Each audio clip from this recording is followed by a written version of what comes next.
봉독한 말씀 중심에서 살신 성인의 신앙, 이런 제목으로 하나님 말씀 증거합니다. 많이 들어본 단어죠. 공자의 말을 잠깐 빌려온 것입니다.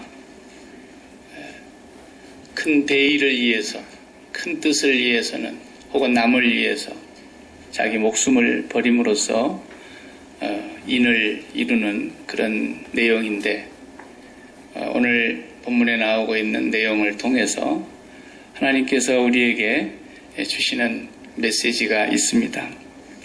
우리가 지난 시간까지 창세기 계속해서 보면서 37장까지 보는 중에 이제 요셉의 얘기가 처음으로 등장했습니다. 요셉의 얘기가 실은 야곱의 목숨 바꾸는 얘기로 시작이 됐는데, 앞으로도 계속해서 요셉의 얘기가 나올 겁니다. 그 요셉의 얘기는 우리에게 정말 노예로 살면서 신앙을 지키고 하나님을 믿고 의지하고 섬기는 그 신앙은 영원히 우리의 모델이 될 수 있는 그런 모습입니다. 그런데 그 요셉의 얘기를 써나가는 첫머리에서 갑자기 창세기가 내용이 중단이 되고 38장 한 장이 어디서 갑자기 이렇게 끼어드는 것 같은 삽입장이 하나가 나오고 39장에서 다시 이어서 요셉의 얘기가 계속됩니다. 이 38장의 얘기는 읽어보신 분들도 아시는 분들은 이미 아시겠지만, 마치 일본의 위안부 역사를 저들이 부정하고 있고 자기들의 그 수치스러운 과거의 조상들의 역사를 왜곡하려고 지금도 일본의 모든 양식 있는 사람들까지도 양심을 저버리고 역사를 왜곡하고 있지 않습니까? 마치 38장이 그런 내용입니다. 역사를 정말 왜곡시키고 싶은 내용이에요. 성경에서 좀 지우고 싶은 내용이 있다면 이런 내용들이라고요. 성경을 바꿀 수만 있다면 바꾸고 싶은 내용이에요.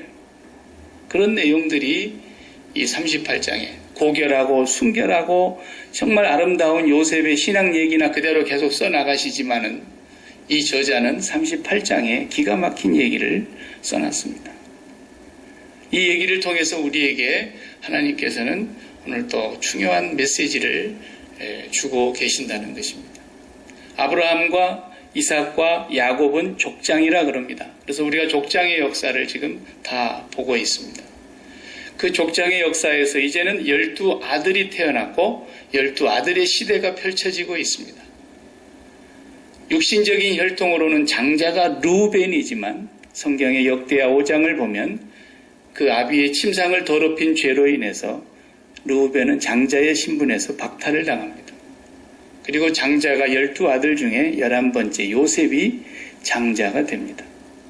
그렇지만 하나님께서 인류를 구속하시는 구속의 역사에 메시아를 보내시는 자손은 유다입니다. 네 번째 아들 유다의 후손을 통해서 다윗이 오고 다윗의 자손 예수 그리스도가 오시게 됩니다. 그래서 이 구속의 역사가 유다임으로 말미암아 오늘 38장 한 장은 유다의 얘기를 기록해 놨습니다.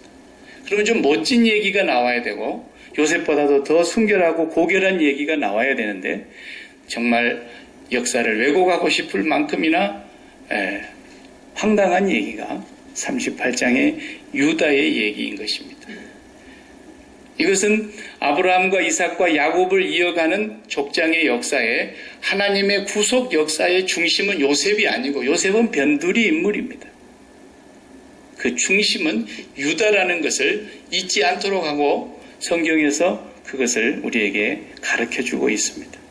우리가 유다를 놓치면 성경을 잘못 보고 있게 됩니다. 그래서 이 유다를 통해서 이 땅에 메시아가 오게 되는 그 계보를 우리가 창세기부터 계시록까지 보게 되는데, 다윗의 뿌리가 이기였다. 다윗은 유다의 자손입니다. 다윗의 뿌리에서 오신 예수 그리스도, 육신적인 혈통은 바로 유다의 혈통입니다. 그래서 이 사건이 우리에게 주는 아주 심오한 메시지가 있는 것입니다. 오늘 내용에서 우리가 읽은 내용은 간략하게 요약하면, 유다는 그 형제들을 떠나서 장가를 들었습니다. 그래서 수아라는 사람의 딸을 아내로 맞이하고 자녀 아들을 셋을 낳습니다. 그 첫 번째 아들이 엘 그랬어요. 그래서 첫 번째 아들이 벌써 장성하여 장가를 드립니다. 그 첫 번째 며느리가 다말이라고 하는 여인입니다. 이 가나안 여인이죠. 그래서 이 다말이 이방인으로서 이제 유다의 첫 번째 며느리가 됐습니다. 무슨 이유인지는 성경이 밝히지 않고 성경의 7절에 보면 그저 한마디로 여호와의 목전에 악을 행함으로 하나님이 장자 엘을 죽이셨다 이렇게 되어 있습니다. 많은 학자들이 추측을 해보건대 이 아들 장자가 대를 이으려고 하지 않고 자식을 낳지 않으려고 해서 그런 것이 아니겠느냐 이건 추측입니다. 어쨌거나 이유는 정확하게 알 수 없으나 그렇게 해서 다말은 결혼하자마자 그저 과부가 되고 남편이 죽게 됩니다. 그러면 그 당시에 제도에 의하면 형이 자식을 낳지 못하고 죽어서 대가 끊기게 생겼으니까 형의 대를 이어주는 제도로 계대 혼인이라고 하는 게 있는데 동생이 형수의 자리에 들어가서 형수에게 형의 아들을 하나를 낳아서 있도록 해주는 그런 제도입니다. 그래서 둘째 아들 오난이라고 하는 유다의 아들이 형수에게로 들어갔습니다. 그런데 이 오난이도 오늘 본문에 보면은 여호와께서 여호와의 목전에 악을 행함으로 또 죽였다 그랬습니다. 근데 그 여호와 목전에 악을 행한 이유는 형수에게 죽은 형의 아들을 하나를 대를 이어주지 않으려고 했던 것을 여호와께서 악으로 보셨습니다. 그래서 영어에 보면 오나니즘이라는 말이 바로 자연 피임법을 얘기할 때 나온 말입니다. 그 아이를 형수에게 낳지 못하게 자기가 자연 피임법으로 형수에게 그 대를 잇지 못하게 했던 것입니다. 그것으로 인해서 여호와께서 두 번째 아들 오나니도 죽였다 이렇게 나옵니다. 그런데 이제 셋째 아들이 하나가 있지 않습니까? 셀라. 이거 하나 남았는데 이건 아직 나이가 어리단 말이에요. 이 아들을 형수에게로 아직 들여보낼 나이가 못 되니까 아버지가 시아버지 되는 유다가 내 친정집에 가서 수절하고 기다리고 있어라. 셀라가 장성하면 내가 너를 부르고 셀라를 보내주마. 이랬단 말이에요. 그리고 세월이 어느덧 흘렀어요. 셀라가 이제는 형의 대를 잇게 될 나이가 됐는데 이 셀라를 유다가 며느리에게 주질 않습니다. 옛날 제가 어렸을 적에도 그런 얘기를 동네에서 들은 것 같아요. 네. 그래 한 집에 여자가 들어와가지고 이런 일이 연거푸 생기면 저가 남편 잡아먹었다 이런 얘기 하지 않습니까? 유다도 마찬가지인 거예요. 이러다가 자식 셋 다 이렇게 생겼어요. 무슨 여자가 저리 기가 세서 우리 자식들 다 잡아먹나 이런 생각이 들었겠죠. 안 들여 보내주는 거예요. 셀라는 반드시 보내게 돼 있는데 셀라를 주지 않습니다. 여기까지 우리가 읽었습니다. 이후에 나오는 내용을 보면은 장성한 셀라를 주지 아니하기 때문에 어느 날 이 유다 시아버지가 자기 양떼가 있는 곳에 털을 깎으러 양을 털을 깎을 때가 돼서 털 깎으러 온다는 얘기를 친정집에 가 있었던 며느리가 들었습니다. 그리고는 과부의 옷을 얼른 벗어버리고 창녀의 옷으로 갈아입고 얼굴에 면박을 써서 얼굴을 못 알아보게 하고 시아버지가 올라오는 길목에 마치 몸을 파는 여인처럼 변장을 해갖고 있습니다. 그런데 양털을 깎으러 올라간 이 시아버지도 자기 아내가 죽었거든요. 홀로 됐어요. 그 장례를 다 치르고 상 기간이 다 끝난 뒤에 털을 깎으러 가다가 길가에서 이 여자를 보면서 그 옆구리가 시렸던지 그 여자에게로 들어가려고 하는 거예요. 내가 너한테 들어갈 텐데 받아주겠냐? 그러니까 자기 며느리인지는 꿈에도 몰랐어. 그런데 들어오려면 당신이 나한테 무슨 화대를 주겠소? 이러니까 염소 새끼 한 마리 주지. 그랬다고. 그럼 염소 새끼를 지금 가져온 게 없으니까 염소 새끼 대신에 뭐 담보물을 하나 내놓으셔야 되지 않겠습니까? 그러니까 담보물을 뭘 주랴? 그러니까 당신의 도장과 도장끈과 당신의 지팡이를 나에게 담보물로 맡기십시오. 나중에 염소 새끼 가지고 와서 바꾸어 가면 되니까. 그리고 하룻밤을 거기서 지내고 총총히 헤어졌고 며느리 다말은 시아버지를 이렇게 속이고 임신을 했습니다. 그리고 집으로 돌아가서 다시 창녀의 옷을 벗어버리고 과부의 옷을 입고 평상시처럼 그냥 지내고 있었어요. 근데 유다는 며칠 뒤에 자기 친구 아둘람 사람에게 부탁을 해서 이복에 염소 새끼 한 마리 갖다 주고 그 내 담보물 좀 찾아오게 그랬더니 염소 새끼 가지고 동네에 가서 아무리 찾아도 그 여자가 없는 거예요. 동네 사람한테 물어봤어요. 이 동네에 창녀가 있느냐? 그러니까 우리 동네는 예로부터 창녀가 없다. 그러니까 이복에 그런 사람이 없다는데 이게 어찌 된지 모르겠다. 그러니까 아이고 부끄러운 일 당하기 전에 그러면 놔둬버리라고. 그저 담보물 그건 그냥 자기가 가지게 놔두고 없던 일로 하면 되지 않느냐. 그러나 우리는 분명히 약속 지키려고 염소 새끼 가지고 갔으니까 우리도 잘못은 없다. 여기서 묻어버리자. 이랬단 말이에요. 3개월이 지났습니다. 석 달 지난 즈음 됐는데 웬일입니까? 수절하고 친정집에 가 있으라고 했던 다말이 임신을 했는데 이게 불륜을 통해서 애를 가진 것이 드러났습니다. 남자가 누군지를 모르는 거예요. 소문만 무성하고 배는 불렀고 이래 되니까 이제 그 소식이 시아버지 유다에게까지 들리는 거예요. 그 유다가 그 얘기를 듣자마자 그저 기가스에서 우리 자식 둘이나 잡아먹었는데 이제 셋째까지 줘야 될 판에 안 줘도 되겠구나. 옳거니 이거 죽여야 되겠다. 그래서 그 여자를 불에 태워서 죽이라고 지시를 내렸습니다. 죽이게 되어 있어요. 그래서 이 여자가 이제 아무 말도 못하고 끌려가서 화영장에 가서 불태워 죽이는 그 날이 됐습니다. 그런데 이 여인이 옛날 담보물을 갖고 있었던 이 3개의 담보물을 내놓으면서 내 뱃속의 아이는 이 담보물의 주인의 자식입니다. 이랬어요. 그 말을 듣는 유다가 하늘이 캄캄한 거죠. 그게 자기 거예요. 그날 그 여인이 자기 며느리인지는 꿈에도 몰랐던 거예요. 그 말을 듣고 자기 담보물을 자기 눈으로 확인하는 그 순간에 유다의 입에서 뚝 터져 나오는 말이 뭐라 그랬냐면 그는 나보다 의롭다 그랬어요. 그 말 한마디 하고 다시는 그 며느리를 가까이 하지 아니했고 그 며느리가 거기서 살아나옵니다. 그리고 유다의 집으로 들어와서 유다의 집에서 자식을 낳는데 쌍둥이를 낳았어요. 베레스와 세라를 낳았다. 예수님의 마태복음 족보에 보면은 바로 아브라함과 다윗의 자손 예수 그리스도의 족보라. 아브라함이 이삭을 낳고 이삭이 야곱을 낳고 야곱이 그 유다와 형제를 낳고 유다가 다말에게서 베레스와 세라를 낳고 이렇게 돼 있어요. 그냥 다말은 이름을 안 넣어도 되는데 정말 왜곡하고 싶은 역사예요. 이게 예수님의 족보란 말이에요. 그뿐 아니죠. 예수님의 족보를 우리가 다 아는 대로 거기에 4인방 여자가 나오지 않습니까?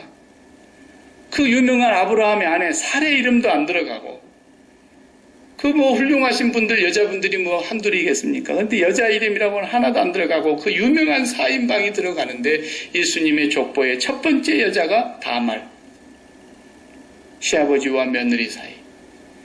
그리고 두 번째가 기생으로 평생을 살면서 창녀로 살았던 라합. 그리고 이방 여인 모압 땅에서 들어와서 어머니 백성이 나의 백성이 될 것입니다 하고 끝까지 나오미 시어머니를 따라왔던 룻. 그리고 다윗이 자기 아내에게서 솔로몬을 낳고 이렇게 안 나와 있고 다윗이 우리아의 아내 밧세바에게서 솔로몬을 낳고 왜 자기 아내한테서 아이를 안 낳고 우리아의 아내에게서 아이를 낳습니까? 이 얘기가 4인방 얘기가 거기서 나오는 겁니다. 이게 다윗의 자손 예수 그리스도의 족보라는 거예요. 그 첫 번째 여인이 다말이고 오늘 우리가 이 다말의 38장의 얘기를 읽고 있는 거예요. 성경은 이 사건을 통해서 우리에게 뭘 말해주려고 하는 거예요. 족보라고 하는 것은, 이 혈통이라고 하는 것은 하나로 말하자면 그릇과 같은 거예요. 이 그릇에 물을 담듯이 이 거대한 족보를 하나의 인격으로 우리가 비유를 하면 예수 그리스도가 이 세상에 오는 그릇을 담는 그릇이라고. 주님이 오신 이 혈통. 물론 그렇다고 해서 예수님께서 그런 더러운 죄를 물려받고 태어났다는 말이 아닙니다. 예수 그리스도는 마리아와 요셉과 아무 상관이 없는 오직 성령으로 잉태된 사람이기 때문에 예수 그리스도는 그 죄를 물려받은 분은 아니지만 이 땅에서 예수 그리스도를 받아들이는 그릇의 역할을 하는 게 뭐냐? 족보라는 거예요. 혈통이라는 거예요. 예수 그리스도를 받아들이는 그 혈통은 죄인의 혈통입니다.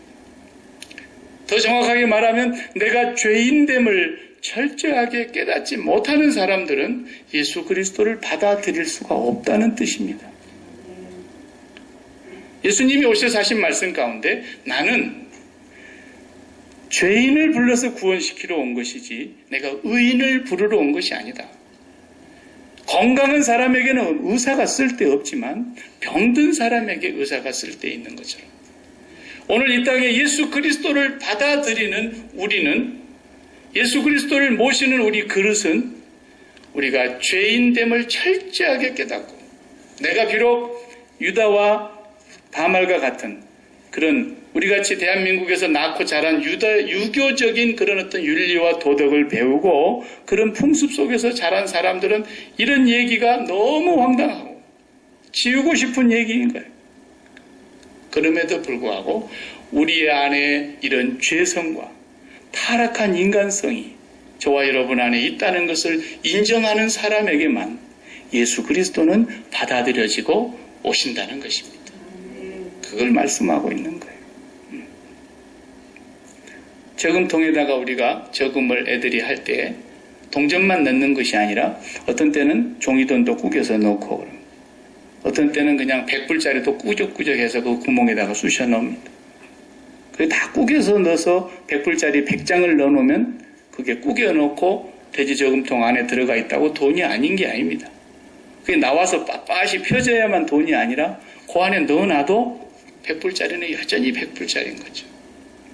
우리의 죄성과 우리의 타락한 인간성에서 나오는 죄가 마치 유다와 다말과 같이 우리에게 이렇게 드러나서 밖으로 나타나 보이지 않는다 할지라도 우리의 죄성 속에는 이러한 죄성과 이런 타락한 본성이 누구에게나 도사리고 있다고 하는 사실을 우리가 실제로 인정해야 합니다.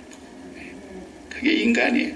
다윗도 오늘 우리가 교동문에서 시편 51편의 내용을 교동문에서 우리가 봤어요. 그 다윗이 오늘 교동문의 내용을 다시 한번 보면은 내가 나의 죄악을 맑게 씻기시며 나의 죄를 깨끗이 제하소서. 대저 나는 내 죄가를 아오니 내 죄가 항상 내 앞에 있나이다. 내가 주께만 범죄하여 주의 목전에 악을 행하여 싸우니 주께서 말씀하실 때 의로우시다 하고 판단하실 때 순전하시다 하리이다. 내가 죄악 중에 출생하였으며 모친이 죄 중에 나를 잉태하였나이다. 우리아의 아내 밧세바를 범하고 나단 선지자가 자기에게 와서 그 죄를 드러냈을 때에 참회했던 시입니다. 내가 죄악 중에 출생하였고 모친이 죄 중에 나를 잉태했다. 우리 어머니가 나를 어디 딴 남자 만나서 불륜으로 잉태해갖고 낳았다 이런 얘기가 아니라 나는 본디 죄인의 자손으로 죄를 갖고 태어난 사람이요 내 안에 죄밖에 없사옵니다. 이런 고백인 것입니다. 성군 다윗에게서 이런 모습이 나올 줄 누가 생각이나 했겠습니까? 우리가 유다와 다말 사이에서 태어난 그런 자녀도 아니고 우리가 그런 삶을 살지는 않았다 할지라도 우리가 남보다 조금 더 깨끗하게 산 것처럼 내가 저 사람과 비교해 봤을 때 내가 좀 낫지 않느냐 이런 생각을 하는 마음속에는 예수 그리스도가 담길 수 없다는 것입니다. 우리 속에 근본적으로 나는 죄 중에 태어났고 죄악 가운데서 살다가 죄로 말미암아 죽을 수밖에 없는 죄인의 괴수입니다라고 고백하는 것이 신앙인의 양심이요 성령의 양심인 것입니다. 그래서 우리가 이제 어두운 가운데서 일을 하고 불빛이 희미한 데서나 이런 데서 일을 할 때는 얼굴에 뭐 묻을 수도 있고 머리에 뭐 거미줄이 덮일 수도 있고 이러는데 빛 가운데 나와 보면 다 보이지 않습니까? 저는 빛이라 빛 가운데 행하는 자는 어둠에 행할 수 없다. 그래서 빛 가운데로 나아가면 나아갈수록 자기의 더 미세한 죄가 다 보이기 때문에 그 빛을 맞고 그 빛 가운데로 돌아온 사도 바울도 내가 율법으로 흠이 없는 사람입니다. 이랬던 사람이었는데 예수를 만나고는 내가 죄인 중에 괴수입니다. 그래서 나에게서 가장 악독한 죄를 보았던 거예요. 다른 사람이 나를 뭐라고 말하든지 간에 나를 죄인이라고 말하든 의인이라고 칭찬하든 그거 상관할 것이 아니고 내가 나를 압니다. 내가 가장 죄인 중에 몹쓸 죄인입니다. 이것이 주님 앞에 나아가는 자의 성정이라는 것을 말합니다. 바로 이런 사람의 마음에 그릇에 주님이 담기러 오셨다는 것입니다.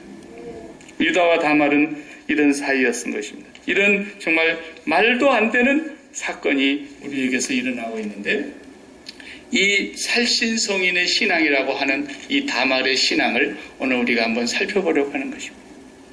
왜 그랬을까요, 다말이? 그냥 안 주면 다른 데로 가면 되는 거예요.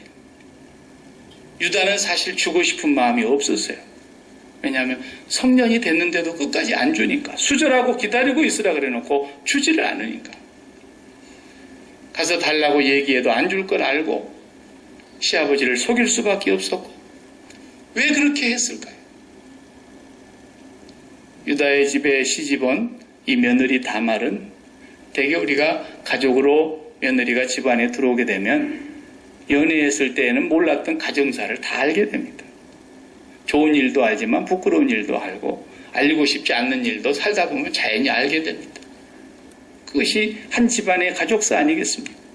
다말이 들어왔을 때 이 집안이 어떤 집안이었는지 벌써 수차례 들어서 알 것이고 남편을 통해서 들었건 형제들이 모여서 들었건 아직 시아버지가 살아있고 야곱이 살아있는 때니까 분명히 들었을 겁니다. 아브라함의 얘기 들었을 거고 이삭의 얘기 들었을 것이고 갈대아 우리에서 살 때부터서 들었을 것입니다. 그리고 지금까지 살아온 여정을 거의 다 들었을 겁니다. 야곱의 얘기를 들었고 그리고 내가 외삼촌 집에서 이렇게 돼서 태어났던 얘기도 유다를 통해서 들었을 것이고 이 집안이 어떤 집안이냐? 아브라함의 하나님, 이삭의 하나님, 우리 시아버지, 너희 시아버지 야곱의 하나님. 그 하나님의 선택받은 백성이라는 것을 이 다말은 충분히 들었을 것입니다. 이 가문의 자기는 자긍심을 가질 수 있었을 것이고 자기 가문에 대해서 많은 이해가 있었을 겁니다. 그런데 이 가문의 자기가 한 사람이 되고 싶었는데 유다는 그 아들을 주질 않는 거예요. 어떻게 하면 이 가문에 내가 남을 수 있으며 어떻게 하면 내가 이 가문의 자손을 잇는 여자가 될 것인가. 오직 그거 하나를 생각했던 것입니다.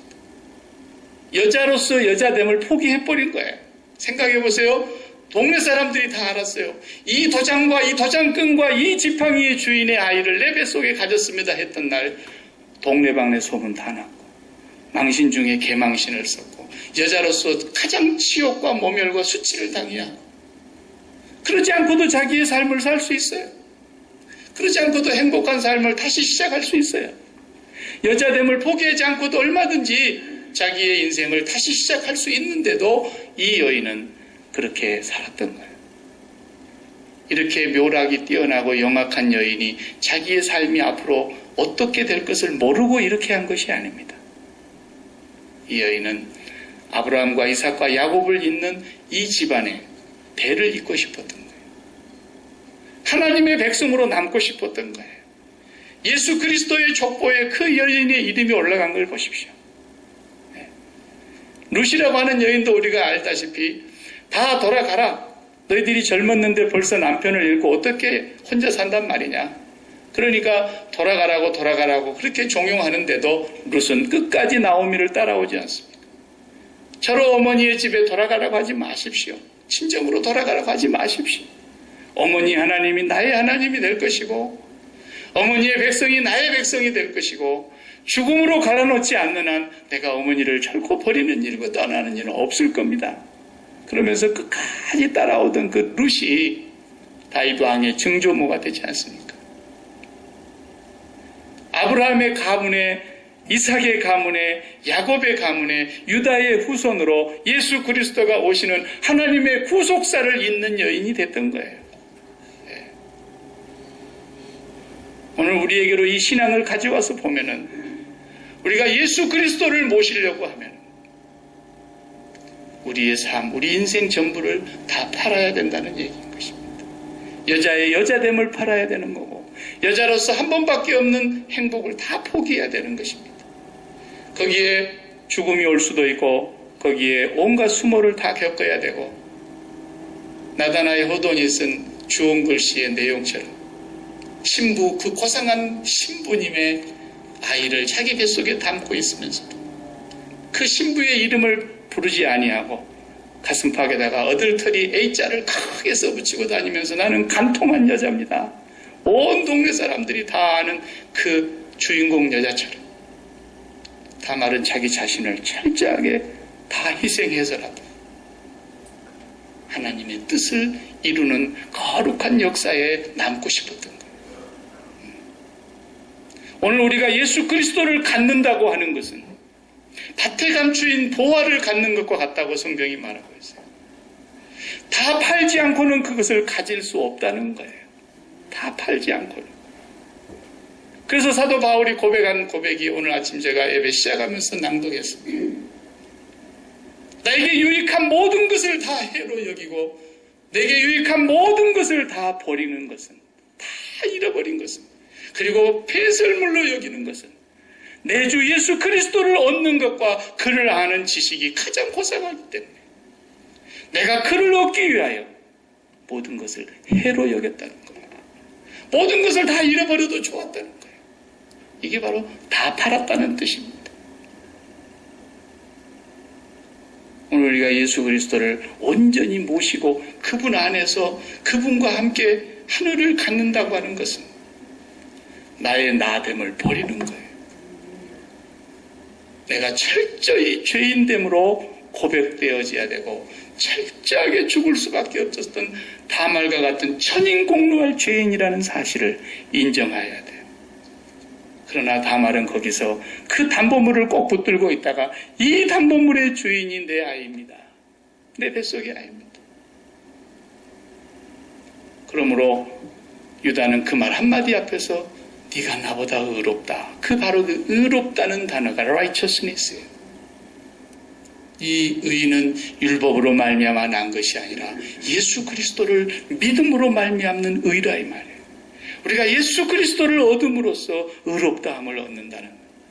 예수 그리스도가 아니고는 절대로 우리가 용서받을 수 없으며 의롭다함을 얻을 수 없으며 예수 그리스도가 아니고서는 우리는 다말과 같은 존재라는 사실을 순간도 잊지 말아야 돼요. 우리를 그토록 사랑하신 하나님의 은혜로 우리가 오늘 또 구속함을 얻었고 이 세상을 우리가 살면서 매일매일 이 구속의 은혜를 감격하고 찬양하고 감사하고 용서받았으니 용서하고 우리가 다말을 손가락질할 수 없듯이 누구도 정죄할 수 없으며 우리는 오직 하나님의 긍휼과 무궁한 사랑과 자비를 입은 예수 그리스도를 담보물로 영원한 생명을 얻은 자들이라는 사실, 의롭다함을 얻은 자들이라는 사실을 잊지 말아야 될 것입니다. 기도하십시다.